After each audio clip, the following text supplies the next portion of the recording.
Hello बच्चों, आपका बहुत बहुत स्वागत है आपके अपने YouTube चैनल पर।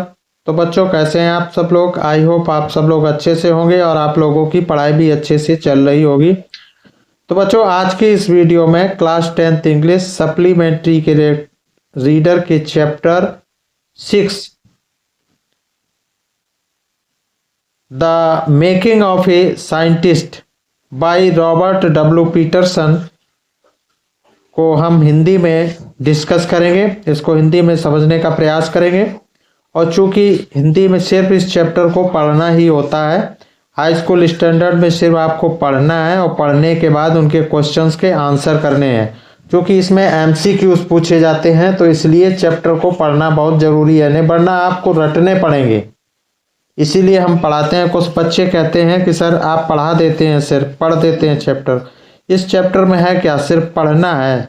हाई स्कूल में सिर्फ पढ़ना होता है चैप्टर को। पढ़ने के बाद उनके क्वेश्चन के आंसर देने होते हैं, एमसीक्यूज करने होते हैं, ट्रू एंड फॉल्स करने होते हैं, उनसे संबंधित स्पेलिंग देखनी होती है। बस इतना ही देखना होता है। रेफरेंस कॉन्टेक्स्ट तो आता नहीं है। जो रेफरेंस कॉन्टेक्स्ट जरूरी हो तो, या एक्सप्लेनेशन ज़रूरी हो तो एक्सप्लेनेशन किया जाए। तो हम सिर्फ इस चैप्टर को पढ़ेंगे, हिंदी में समझेंगे। तो समय को ना वेस्ट करते हुए शुरू करते हैं। The making of a scientist by Robert W Peterson. Richard Bright has received the Searle scholar award and the Shearing Plug Award for Biochemistry and Molecular Biology। तो रिचर्ड ब्राइट ने सीरल विद्वान पुरस्कार प्राप्त किया और उसी के साथ उन्होंने और शेयरिंग प्लग पुरस्कार बायोकेमिस्ट्री और मॉलिक्यूलर बायोलॉजी के लिए इन्होंने प्राप्त किया था, यानी आणविक जीव विज्ञान के लिए प्राप्त किया था। It was his fascination for butterflies that opened the world of science to him. यानी ये तितलियों के लिए उनका आकर्षण था, यानी वो तितलियों के प्रति आकर्षित थे और जिसने उनके लिए विज्ञान का संसार खोल दिया। At the age of 22, a former scout of the year excited the scientific world with a new theory on how cells work. और एक पूर्ववर्ती वर्ष के सर्वश्रेष्ठ स्वयं सेवक ने 22 वर्ष की अवस्था में, यानी 22 वर्ष की आयु में एक नए सिद्धांत का प्रतिपादन किया। यानी नया सिद्धांत जिसको कहते हैं सेल काम कैसे करते हैं, यानी जो सेल से किस प्रकार से काम करते हैं, से विज्ञान की दुनिया में, यानी विज्ञान की दुनिया को आश्चर्यचकित कर दिया। यानी इन्होंने एक सिद्धांत दिया कि सेल काम कैसे करते हैं, उस पर इन्होंने रिसर्च किया था। तो Richard S Bright and his college room mate explained the theory in an article in the proceeding of the national academy of science. यानी रिचर्ड एज ब्राइट और उनके कॉलेज के एक सहपाठी ने इस सिद्धांत का विवरण विज्ञान की राष्ट्रीय अकादमी की कार्रवाइयाँ नामक पत्रिका में की थी। यानी एक राष्ट्रीय अकादमी की कार्रवाइयाँ नामक जो पत्रिका थी, उसकी जानकारी, इस सिद्धांत का विवरण विज्ञान के लिए उन्होंने इस पत्रिका में जानकारी दी थी। It was the first time This important scientific journal had ever published the work of college students. ऐसा पहली बार हुआ था जब विज्ञान की महत्वपूर्ण पत्रिका ने कॉलेज छात्र के काम को छापा था. In sports, that would be like making the big league at the age of 15 and hitting a home run your first time at bat. यानी खेल की दुनिया में ऐसा ही था जैसे किसी खिलाड़ी का चयन उसकी 15 वर्ष की आयु में किसी बड़े मैच के लिए कर लिया जाए और पहली बार बैटिंग करते समय वह खिलाड़ी होम रन यानी अतिरिक्त अंक प्राप्त कर ले. फॉर रिचर्ड ब्राइट के लिए it was the first in a long string of achievements in science and other fields.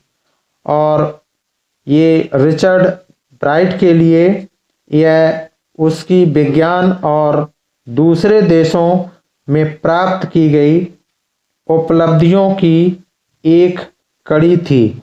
And it all started with butterflies. और इन सब की शुरुआत तितलियों से हुई थी. An only child, Ebright grew up north of Reading, Pennsylvania. एकमात्र बच्चा होने के कारण अल्ब्राइट पेंसिल्वेनिया के उत्तर में बड़ा हुआ. There wasn't much I could do there, he said. I certainly couldn't play football or baseball with a team of one. निश्चित रूप से मैं किसी फुटबॉल या बेसबॉल को टीम से नहीं खेल सकता था यानी टीम से खेल नहीं सकता था. लेकिन but there was one thing I could do, collect things. लेकिन एक चीज थी जो मैं कर सकता था और वो था चीजों का एकत्र करना. कलेक्ट थिंग्स यानी वस्तुओं को एकत्रित करना. तो ही डिड, उसने वही किया. एंड डिड ही एवर, और यही करता रहा. बिगनिंग इन किंडरगार्टन की कक्षा के आरंभ में Ebright collected butterflies with the same determination that has marked all his activities. यानी किंडरगार्टन की कक्षा में आरंभ करते हुए इब्राइट ने तितलियों को उसी दृढ़ निश्चय के साथ एकत्रित किया यानी इकट्ठा किया. ही also collected rocks, fossils and coins. और जिसने उनकी सारी गतिविधियों को चिन्हित किया था और उसने पत्थर, जीवाश्म और सिक्के भी एकत्रित किए थे. He became an eager astronomer too, sometimes star gazing all night. और कभी कभी सारी रात को तारों को देखते देखते वह एक खगोल शास्त्री भी बन गया था.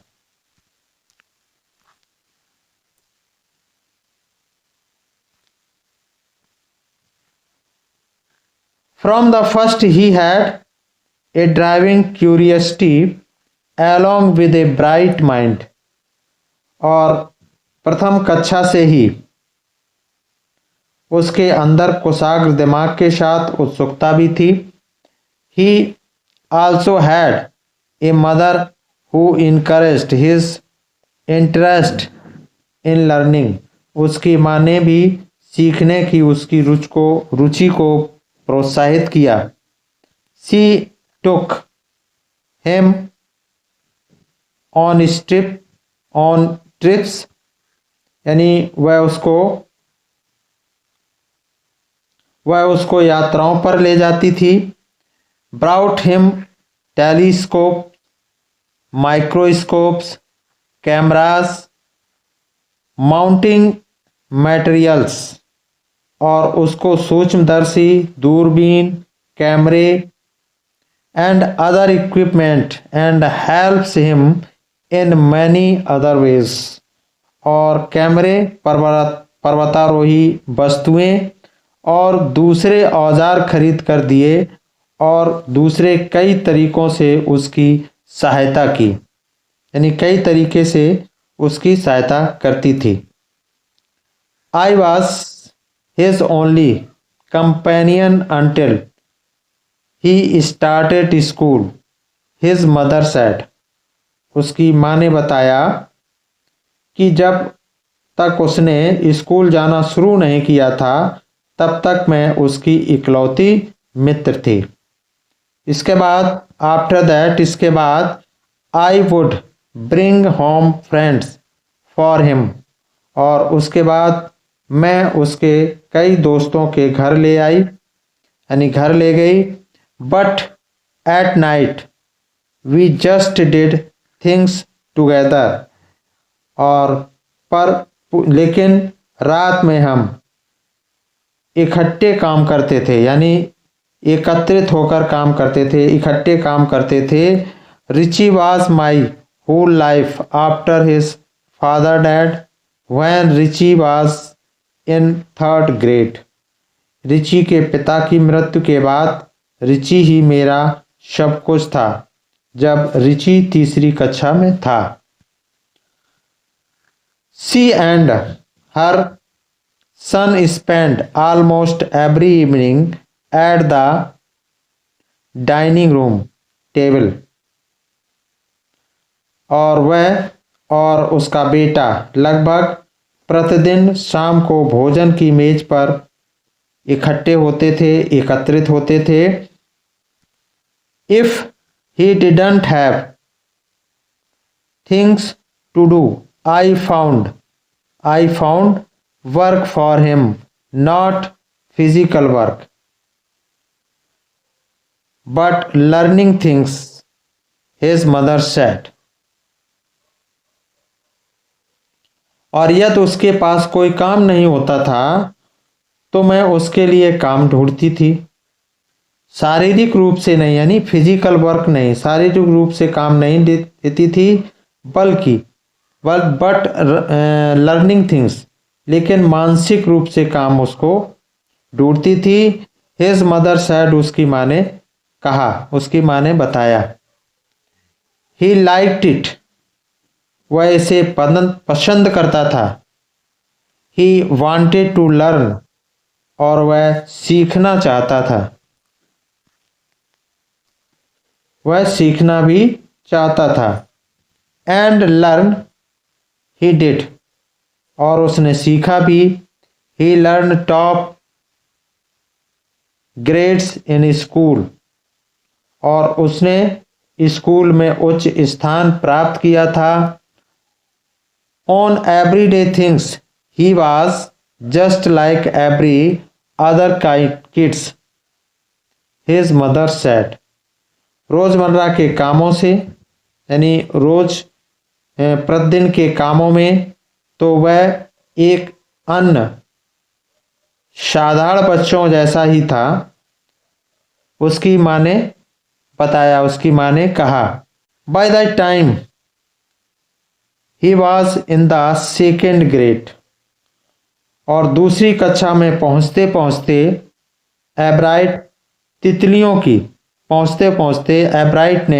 एब्राइट had collected all 25 species of butterflies found around his hometowns, यानी दूसरी कक्षा में पहुंचते पहुंचते अब्राइट तितलियों की उन 25 प्रजातियों को एकत्रित कर चुका था जो उसके घर के आसपास मिलती थीं।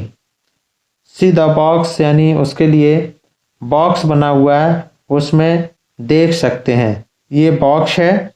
25 प्रजातियां हैं species and subspecies of butterflies collected in 6 weeks in Reading Pennsylvania.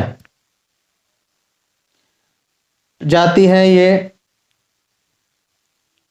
गोस्मर wing butterflies, जिसमें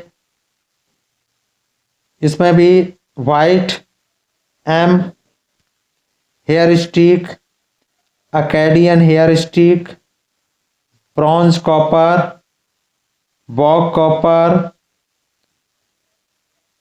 purplish copper, eastern tail blue, Melissa blue, silvery blue, snout butterfly इस तरह से ये 25 हैं सारी। और बोर्ड nymphs and satyrs, eye brown यानी आइड ब्राउन है इसके अंतर्गत, और बोर्ड नेम्स यानी ग्रेलिंग्स। नेक्स्ट है इसमें मोनार्क्स के अंतर्गत मोनार्क और मिल्कवीड। वाइट एंड सल्फर्स के अंतर्गत है ओलिम्पिया, क्लाउडलेस सल्फर, यूरोपियन कैबिस। तो ये प्रजातियां हैं बटरफ्लाइज की। नेक्स्ट है ब्रश फुटेड बटरफ्लाइज, इसके अंतर्गत साइड 10 है, जिसमें यानी variegated, fritillary, Harris, checkerspot, pearl crescent, mourning cloak, painted lady, buckeye, viceroy, white admiral, red spotted purple और हैकबेरी। तो ये 25 स्पाइसेस हैं, यानी species and subspecies total complete, यानी जो 6 वीक्स में इन रीडिंग पेनिसिलिनिया ने यानी कलेक्टेड की थी पेंसिल्वेनिया में। तो नेक्स्ट चलते हैं। दैट प्रोबेबली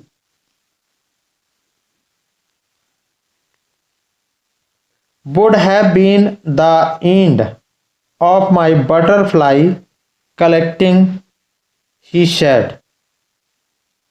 उसने कहा कि शायद मेरी तितलियों को एकत्रित करने का अंत था, but then my mother got me a children's book called The Travels of Monarch X.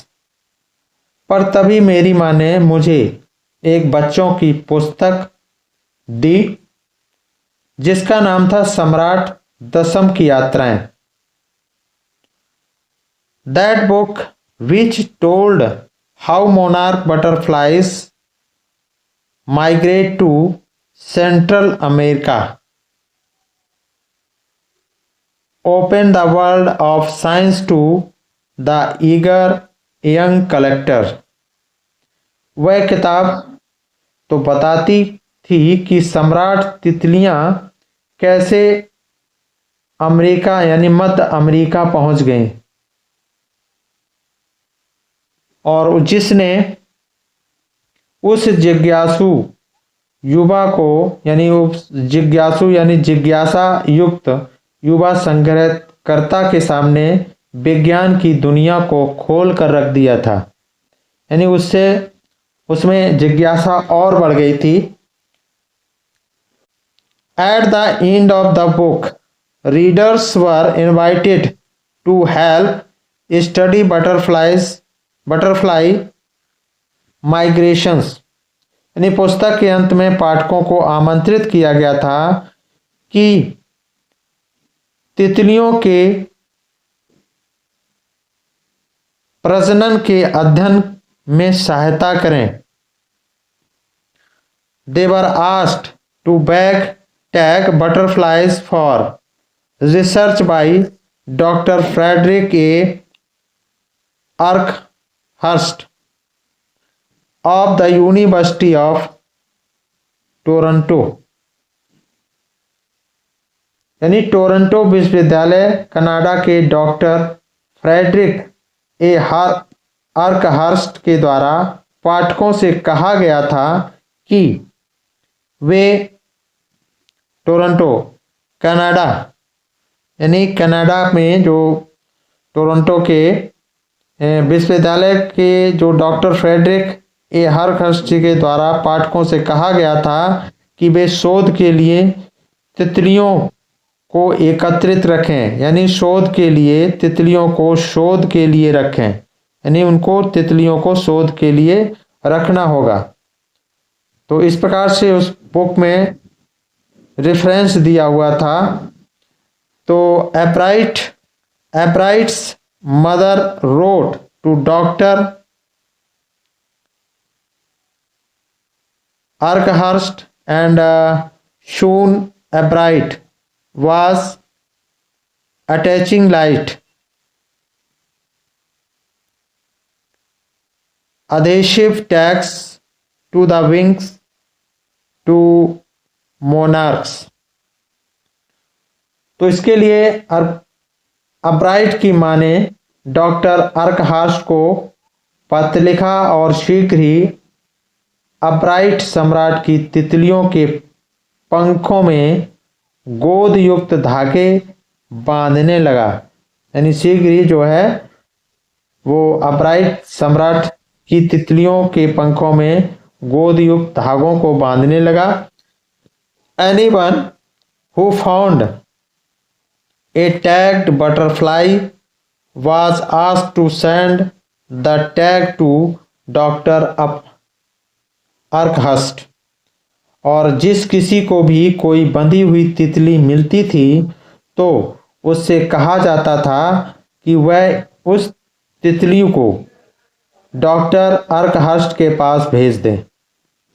तो थैंक्स फॉर वॉचिंग, फिर मिलते हैं नेक्स्ट वीडियो में। Thank you so much.